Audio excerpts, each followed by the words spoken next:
বা মেডিকেলের বাসায় সব কিছু ডেথ হয়ে গেছে, হয়তো বা আল্লাহর প্রদত্ত রূহ আছে। তা আমাদেরকেও ডক্টররা বলেছেন যে রুগীকে কষ্ট দিয়ে না, অক্সিজেন খুললে উনি মারা যাবে, এটাই বেটার হবে। ওনারা এটাই আমাদেরকে বুঝাতে চাচ্ছেন। বেগম খালেদা জিয়ার মৃত্যু নিয়ে অনেক গুঞ্জন আছে, তো জানি না, সেটা একমাত্র আল্লাহ পাক রাব্বুল আলামিন ভালো জানেন।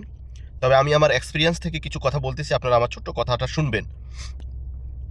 আমার বাবা 2023 সালের ডিসেম্বর মাসের 12 তারিখে তাকে সকালবেলায় যখন অক্সিজেন দিতে চায়, তখন তার অক্সিজেন মাপা হয়। পালস অক্সিমিটারটা তার হাতে লাগিয়েছে, তো সেখানে মিটারের মধ্যে কোনো পয়েন্টে আসতেছে না। তার মানে বোঝা যাচ্ছে আমার বাবার শরীর থেকে অক্সিজেন আর নাই। তার হাত পা অঙ্গ প্রত্যঙ্গ কোনো কিছুই আর কাজ করতেছে না, ধীরে ধীরে সব কিছু বন্ধ হয়ে আসতেছে। তখন এই মুহূর্তে কুমিল্লা টাওয়ার হসপিটালে নিয়ে যাওয়ার সাথে সাথে তারা বলছে অনেকটা ডিফিকাল্ট এবং সংকটাপন্ন, আইসিইউতে নিয়ে যায়।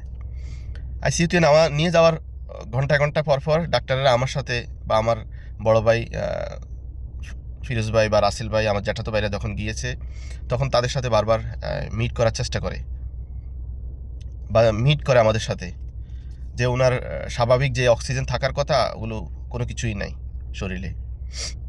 ওনার হাত পা অঙ্গ প্রত্যঙ্গ সব কিছুই কাজ করা এক প্রকার বন্ধ হয়ে আসতেছে ধীরে ধীরে। তো ওনারা আমাদেরকে এক পর্যায়ে বলেছে যে আপনারা চাইলে নিয়ে যেতে পারেন রুগীকে, তবে উনি আর বাঁচবে না, আর না হয় আইসিইউতে নিয়ে অক্সিজেন দিয়ে রাখি, ভেন্টিলেটর দিয়ে রাখি।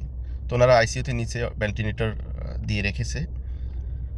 এরপর আবার কিছুক্ষণ পরে ডক্টর আবার আমাদের সাথে মিট করে।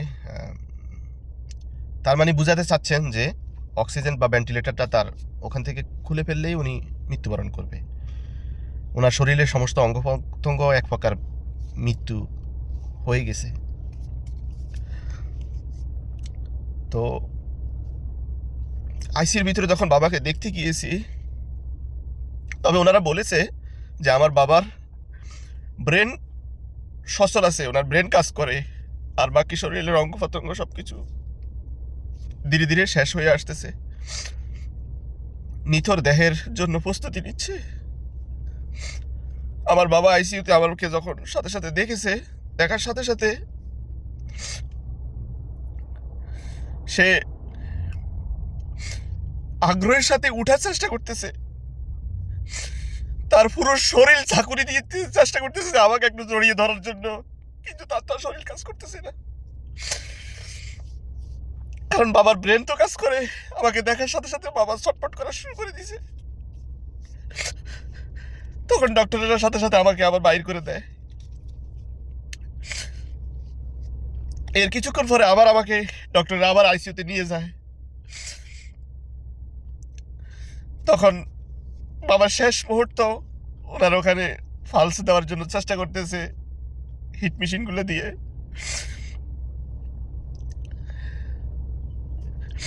কিছুটা ওনার চোখ মুখ একটু নাড়াচাড়া করতেছে। তখন আমি আমার হাত দিয়ে মাথার নিচে দিয়েছি। তখন ডক্টর আমাকে বলতেছে, আপনি তো বুঝতে পারতেছেন আপনার বাবার কি হচ্ছে এখন। 7:17 বা 18 মিনিট বা 25 মিনিট এরকম হবে,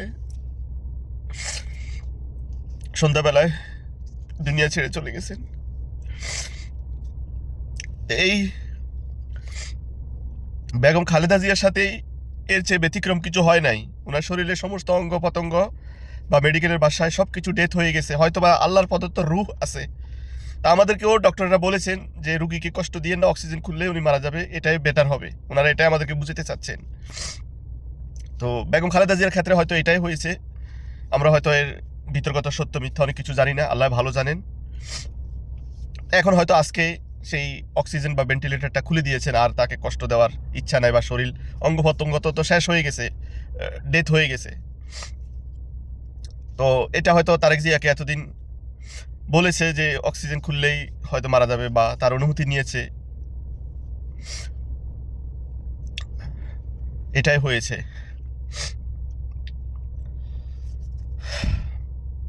তো দোয়া করবেন আমার বাবার জন্য, আল্লাহ যেন আমার বাবাকে জান্নাতুল ফেরদাউস দান করে। আর যিনি রাষ্ট্রপ্রধান ছিলেন, আল্লাহ যেন তাকেও ক্ষমা করে দেন। রাষ্ট্রপ্রধান হতে গেলে হয়তো কারো উপকার হয়েছে বা কারো অপকার হয়েছে, যদি উপকারের জিনিসটা যদি তার বেশি হয়, আমলটা যদি বেশি হয়, তা আল্লাহ যেন সেই আমলের বিনিময়ে আল্লাহ যেন তার ছোটোখাটো যে গুনাহ আছে, দোষ ত্রুটি আছে, আল্লাহ যেন এগুলোকে মাফ করে দেন। আমিন।